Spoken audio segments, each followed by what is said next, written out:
प्रधानमंत्री नरेंद्र मोदी ने रोजगार मेले में सौंपे 1 लाख नियुक्ति पत्र। कर्मयोगी भवन के प्रथम चरण की रखी आधारशिला। युवाओं से राष्ट्र निर्माण में सहयोगी बनने का किया आह्वान।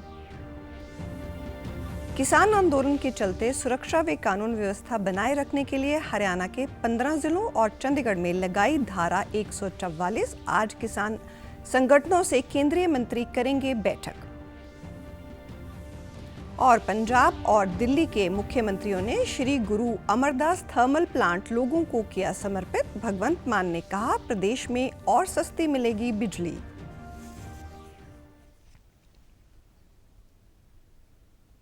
नमस्कार, चंडीगढ़ से आपका स्वागत है। मैं हूं शैली तनेजा। अब समाचार विस्तार से। प्रधानमंत्री नरेंद्र मोदी ने 1 लाख से ज्यादा नव नियुक्त युवकों को वीडियो कॉन्फ्रेंसिंग के माध्यम से नियुक्ति पत्र वितरित किए हैं। रोजगार मेला देश भर में 47 स्थानों पर आयोजित किया गया। नव नियुक्त युवा राजस्व विभाग, गृह मंत्रालय, उच्च शिक्षा विभाग, परमाणु ऊर्जा विभाग, रक्षा मंत्रालय, वित्तीय सेवा विभाग, स्वास्थ्य एवं परिवार कल्याण मंत्रालय, जनजातीय मामलों के मंत्रालय और रेलवे मंत्रालय में विभिन्न पदों पर भर्ती होकर सरकार में शामिल हुए। इस मौके पर प्रधानमंत्री मोदी ने कहा कि पूर्व की सरकारों पर भर्ती प्रक्रिया में विज्ञापन जारी होने से नियुक्ति पत्र मिलने तक ज्यादा समय लगता था। इससे रिश्वत का खेल भी होता था। आज हर युवा जानता है कि अगर वो कड़ी मेहनत करे तो अपने लिए जगह बना सकता है। हमने भर्ती की प्रक्रिया को अब पूरी तरह पारदर्शी बना दिया है। नियुक्ति पत्र देने तक बहुत लंबा समय लग जाता था। इस देरी का फायदा उठाकर उस दौरान रिश्वत का खेल भी जमकर होता था। हमने भारत सरकार में भर्ती की प्रक्रिया को अब पूरी तरह पारदर्शी बना दिया है। वहीं प्रधानमंत्री ने नई दिल्ली में एकीकृत परिसर कर्मयोगी भवन के प्रथम चरण की आधारशिला भी रखी। ये परिसर मिशन कर्मयोगी के विभिन्न हिस्सों के बीच सहयोग और तालमेल को बढ़ावा देगा। साथ ही उन्होंने नौजवानों को जोड़कर राष्ट्र निर्माण का सहयोगी बनने का भी आह्वान किया कि वो कड़ी मेहनत और अपनी प्रतिभा के दम पर अपनी जगह बना सकता है। 2014 के बाद से ही हमारा प्रयास रहा है कि नौजवानों को भारत सरकार के साथ जोड़कर उन्हें राष्ट्र निर्माण का सहभागी बनाएं। उन्होंने कहा कि आज भारत दुनिया का तीसरा सबसे बड़ा स्टार्टअप इकोसिस्टम है। इन स्टार्टअप्स के कारण ही रोजगार के अवसर भी बढ़े हैं। इसी कड़ी में बीएसएफ पश्चिमी कमांड द्वारा IISER में भी रोजगार मेले का आयोजन किया गया, जिसमें विभिन्न विभागों में चयनित 306 युवाओं को केंद्रीय रक्षा एवं पर्यटन राज्य मंत्री अजय भट्ट ने नियुक्ति पत्र बांटे। चयनित युवाओं में सबसे अधिक 210 नियुक्तियां दिल्ली पुलिस में हैं। इस मौके पर केंद्रीय राज्य मंत्री भट्ट ने कहा कि पीएम ने रोजगार के माध्यम से युवाओं को सही दिशा देने का काम किया है। ऐसे रोजगार मेलों में अब तक 7 लाख से अधिक नियुक्तियां दी गई हैं। जल्द ही 10 लाख युवाओं को रोजगार दिया जाएगा। वही मोदी की गारंटी है। उन्होंने युवाओं से आह्वान किया कि वे अपने पदों पर पूरी कर्मठता और ईमानदारी से देश की सेवा करें। कुल 47 केंद्रों पर रोजगार मेले के 12वें चरण का आयोजन किया गया है। इससे पहले 11 चरण पूर्ण हो चुके हैं। 1 लाख लोगों को, इससे भी ज़्यादा लोगों को आज रोजगार मिला है। जो पहले माननीय मोदी जी ने कहा था कि हम 10 लाख लोगों को रोजगार देंगे, तो आज 8 लाख हम क्रॉस कर गए हैं। इस दौरान रोजगार मेले में आए नव नियुक्त अभ्यर्थियों ने अपनी खुशी जाहिर करने के साथ अपने अनुभव भी साझा किए। जल्दी रिजल्ट आया था, 3 जनवरी को आया था और काफ़ी जल्दी डॉक्यूमेंट वेरिफिकेशन हो गया, लगभग 15 दिन में ही। और काफ़ी जल्दी ही ये वाली प्रक्रिया कर दी गई, इसमें नियुक्ति पत्र उनको मिल गया, वरना ऐसा होता है कि कई कई महीनों तक टल जाता है। ये बहुत अच्छा किया कि इन्होंने पिछले 2-3 सालों में जो लगातार भर्तियाँ निकाली हैं और कई डिपार्टमेंट्स में कई सारी वैकेंसीज आई हैं, जैसे 2022 में ही 40,000 वैकेंसी आई थी CCL में, वो पहले कभी नहीं आई थी इतनी सारी वैकेंसीज, और काफ़ी जल्दी उनको अपॉइंट भी कर दिया गया। तो ये जो प्रक्रिया द्रुत गति से हो रही है उसके लिए मैं बहुत धन्यवाद देना चाहूँगा सरकार को। बहुत ज़्यादा खुशी हो रही है, ऐसी खुशी हो रही है जिसे ना हम शब्दों में एक्सप्लेन नहीं कर पा रहे, और जब इतना बड़े प्रोग्राम में हमें ये ज्वाइनिंग लेटर दिया जा रहा है तो ये हमारे लिए बहुत ही मेमोरेबल मोमेंट है। नहीं, काफ़ी अच्छा कर रहे हैं, और रोज़गार मेले में जो हमें दिया जा रहा है अपॉइंटमेंट लेटर, ये हमारे लिए बहुत अच्छी बात है। दिल्ली में किसानों के प्रदर्शन को देखते हुए दिल्ली पुलिस ने पूरी दिल्ली में धारा 144 लगा दी है, जो 12 फरवरी से 12 मार्च 2024 तक लागू रहेगी। 13 फरवरी को प्रस्तावित किसानों के दिल्ली मार्च को देखते हुए दिल्ली पुलिस ने कानून व्यवस्था बनाए रखने के लिए ऐतिहासिक कदम उठाए हैं। किसी भी संभावित गड़बड़ी को रोकने के लिए दिल्ली से लगी सीमाओं पर सुरक्षा बढ़ा दी गई है और पुलिस के साथ साथ अर्धसैनिक बलों की टुकड़ियों की भी तैनाती की गई है। दिल्ली पुलिस ने गाजीपुर बॉर्डर, टीकरी बॉर्डर और सिंघू बॉर्डर पर बैरिकेड्स लगाए हैं। पुलिस इन सीमाओं से गुजरने वाले वाहनों की जांच भी कर रही है और इसके साथ ही हरियाणा, पंजाब बॉर्डर पर भी वहां की पुलिस ने सतर्कता बढ़ाई है। उधर चंडीगढ़ प्रशासन ने सुरक्षा एवं कानून व्यवस्था बनाए रखने के लिए अगले 60 दिनों के लिए धारा 144 लगा दी है।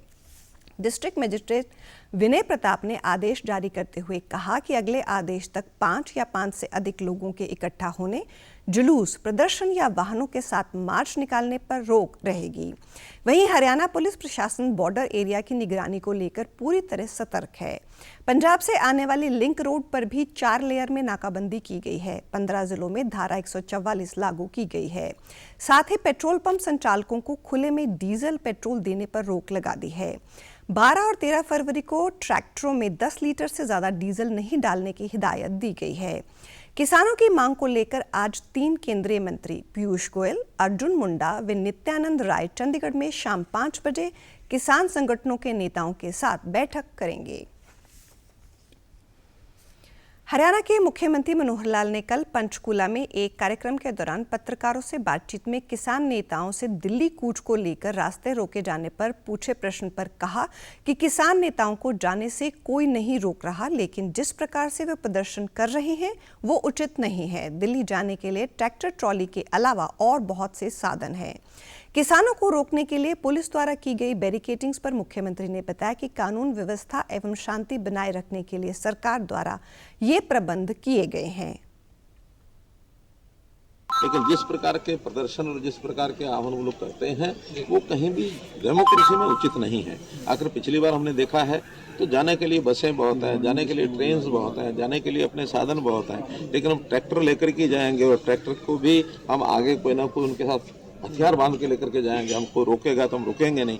लॉ एंड ऑर्डर की स्थिति को मेंटेन करने के लिए व्यवस्थाएं करनी पड़ती हैं और इसलिए जैसा हमारा पिछला अनुभव है आपको पता ही है, इस प्रकार का काम, किसी प्रकार का प्रदर्शन डेमोक्रेसी में जो तय मानक है उसके हिसाब से करना चाहिए, तय मानक नहीं उसके हिसाब से नहीं करना चाहिए। सीएम ने कहा कि लोकतंत्र में शांतिपूर्ण तरीके से सबको अपनी बात कहने का हक है। पंजाब के मुख्यमंत्री भगवंत मान ने सरकार की ओर से खरीदे गए गोइंदवाल थर्मल प्लांट को लोगों को समर्पित किया। इस अवसर पर करवाए गए समारोह में दिल्ली के मुख्यमंत्री अरविंद केजरीवाल ने भी शिरकत की। इस मौके पर भगवंत मान ने कहा कि श्री गुरु अमरदास थर्मल प्लांट राज्य की तरक्की और खुशहाली के नए युग की शुरुआत करेगा। इस प्लांट से बिजली और सस्ती होगी। उन्होंने कहा कि इससे पहले राज्य के बिजली उपभोक्ताओं को सस्ती बिजली मुहैया कराने में मदद मिलेगी, वहीं बिजली की उपलब्धता में भी सुधार होगा। उन्होंने बताया कि पंजाब में thermal power plant 5 thermal plant हैं, जिसमें से 3 प्राइवेट थे और 2 सरकारी, लेकिन अब पंजाब सरकार ने एक और थर्मल प्लांट को खरीद लिया है, जिससे पंजाब सरकार के पास 3 थर्मल प्लांट हो गए हैं। बिजली सस्ती होर होगी। पहले तो बिजली आउंदी होई नहीं, घरां दी तां बिजली दे बिल आउंदे ही नहीं। खेतां वाली फ्री है, इंडस्ट्री नूं बिजली दा पैसा है वो होर सस्ता हो जाऊगा, इंडस्ट्री होर आऊगी, अपने धियां पुत्तां नूं होर काम रोजगार मिलूगा। किन्ना कुछ चल पऊगा इहदे नाल। पंजाब 'च 5 थर्मल प्लांट ने, ਪਹਿਲਾਂ 2 ਸਰਕਾਰ ਦੇ ਸੀ, 3 ਪ੍ਰਾਈਵੇਟ ਸੀ, ਹੁਣ 3 ਸਰਕਾਰ ਦੇ ਹੋ ਗਏ, 2 ਪ੍ਰਾਈਵੇਟ ਰਹਿ ਗਏ। ਉਹਨਾਂ ਨੂੰ ਵੀ ਕਹਿਤਾ ਕਦੇ ਗੱਲ ਕਰਨੀ ਹੋਈ ਦੱਸਿਓ, ਅਸੀਂ ਹੈਗੇ ਆ।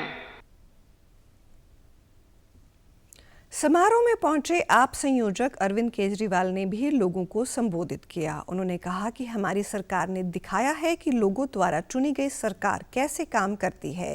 सरकार ने प्लांट की देखरेख के लिए कमेटी भी बनाई है। केंद्रीय मंत्री अमित शाह ने कहा कि केंद्रीय सशस्त्र पुलिस बलों में जनरल ड्यूटी कांस्टेबल की भर्ती के लिए परीक्षा हिंदी और अंग्रेजी के अलावा पंजाबी समेत 12 क्षेत्रीय भाषाओं में आयोजित की जाएगी। एक सोशल मीडिया पोस्ट में अमित शाह ने सरकार के इस फैसले को निर्णायक बताया है। उन्होंने कहा कि प्रधानमंत्री नरेंद्र मोदी के विजन के तहत लिया गया ये फैसला नौजवानों को अपनी मातृभाषाओं में परीक्षा देने की सुविधा प्रदान करेगा। गृह मंत्री ने आगामी परीक्षा के लिए परीक्षार्थियों को शुभकामनाएं भी दी हैं। कर्मचारी चयन आयोग की ओर से जनरल ड्यूटी कांस्टेबल की भर्ती के लिए अंग्रेजी, हिंदी के अलावा अन्य 13 भाषाओं में परीक्षा लेने के लिए नोटिफिकेशन भी जारी कर दिया है। उन्होंने कहा कि ये निर्णय केंद्रीय सशस्त्र पुलिस बलों में स्थानीय युवाओं की भागीदारी बढ़ाने व क्षेत्रीय भाषाओं को प्रोत्साहन देने के मकसद से किया गया है। भारतीय जनता पार्टी ने आगामी लोकसभा चुनाव के लिए हरियाणा, बिहार, छत्तीसगढ़, कर्नाटक, उत्तर प्रदेश, उत्तराखंड और पश्चिम बंगाल से उम्मीदवारों की घोषणा की है। भाजपा की केंद्रीय चुनाव समिति ने आगामी राज्यसभा चुनाव के लिए कुल 14 नामों के ऐलान किया है। भाजपा ने हरियाणा से सुभाष बराला, बिहार से धर्मशीला गुप्ता व डॉक्टर भीम सिंह, छत्तीसगढ़ से राजा देवेंद्र प्रताप सिंह, कर्नाटक से नारायण कृष्णा सा भांडगे को राज्यसभा उम्मीदवार बनाया है। भाजपा ने यूपी से सबसे ज्यादा 7 लोगों को राज्यसभा का उम्मीदवार बनाया है, जिनमें RPN सिंह, सुधांशु द्विवेदी, अमरपाल मौर्य, साधना सिंह, चौधरी तेजवीर सिंह, डॉक्टर संगीता बलवंत और नवीन जैन के नाम शामिल हैं।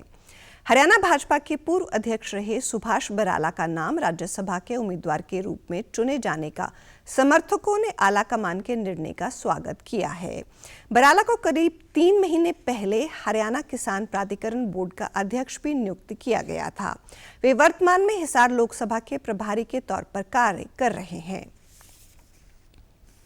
फिल्मों के माध्यम से राष्ट्रीय विचार को प्रोत्साहन देने के लिए 23 से 25 फरवरी तक पंचकुला में होने वाले 5वें चित्र भारती फिल्म उत्सव में इस बार 19 राज्यों से 25 भाषाओं में 600 से अधिक लघु फिल्में समिति के पास आई हैं। RSS के राष्ट्रीय प्रचार प्रमुख सुनील अंबेकर ने कल चंडीगढ़ में एक प्रेस वार्ता कर बताया कि इन 663 फिल्मों में से राष्ट्रीय चिंतन से जुड़े चुनिंदा विषयों पर 143 लघु फिल्में 3 दिवसीय फिल्मोत्सव में प्रदर्शित होंगी। इस दौरान 29 फिल्मों को 10 लाख रुपए के नगद पुरस्कार दिए जाएंगे। स्क्रीनिंग की जाने वाली फिल्मों में हरियाणा की 18 और पंजाब व हिमाचल की 2 फिल्में शामिल हैं। ये 5वां संस्करण है। इसके पहले ऐसे 4 आयोजित हुए थे और विशेष रूप से पूरे देश, ये अखिल भारतीय है, देश भर से लगभग 25 भाषाओं से और लगभग 19 राज्यों की फिल्मों का स्क्रीनिंग यहाँ पर होगा। 133 फिल्में यहाँ पर स्क्रीन की जाएगी। ये अपने आप में एक अनूठा है क्योंकि इसमें विद्यार्थी भी है, इसमें प्रोफेशनल्स भी है और नव कलाकार भी है जो अपनी फिल्में यहाँ प्रदर्शित करेंगे। हरियाणा के लिए ये विशेष है क्योंकि यहाँ पर हरियाणा की भी 18 फिल्में दिखाई जाएगी और इसका उद्घाटन 23 फरवरी को होगा। अंबेकर ने बताया कि समारोह का उद्घाटन हरियाणा के मुख्यमंत्री मनोहर लाल एवं समापन समारोह में केंद्रीय मंत्री अनुराग सिंह ठाकुर बतौर मुख्य अतिथि शिरकत करेंगे। उन्होंने कहा कि समारोह में फिल्म निर्देशक विवेक अग्निहोत्री, डॉक्टर चंद्र प्रकाश द्विवेदी, सुदीप्तो सेन, अभिनेत्री ईशा गुप्ता समेत अन्य कई फिल्म हस्तियां शामिल होंगी। इस दौरान भारतीय चित्र साधना की आयोजन समिति के कार्यकारी अध्यक्ष राजेश ने कहा कि पहली बार हरियाणा में ऐसा बड़ा आयोजन होगा जिसमें प्रदेश सरकार की भी भागीदारी है। उन्होंने कहा कि लोग QR कोड के जरिए पंजीकरण कर निःशुल्क फिल्में देख सकते हैं। और आप हमारे समाचार YouTube channel DD news Chandigarh, Facebook DD news Chandigarh, social media X DD news CHT पर भी देख सकते हैं। इसी के साथ चंडीगढ़ से समाचारों का सिलसिला समाप्त होता है। नमस्कार।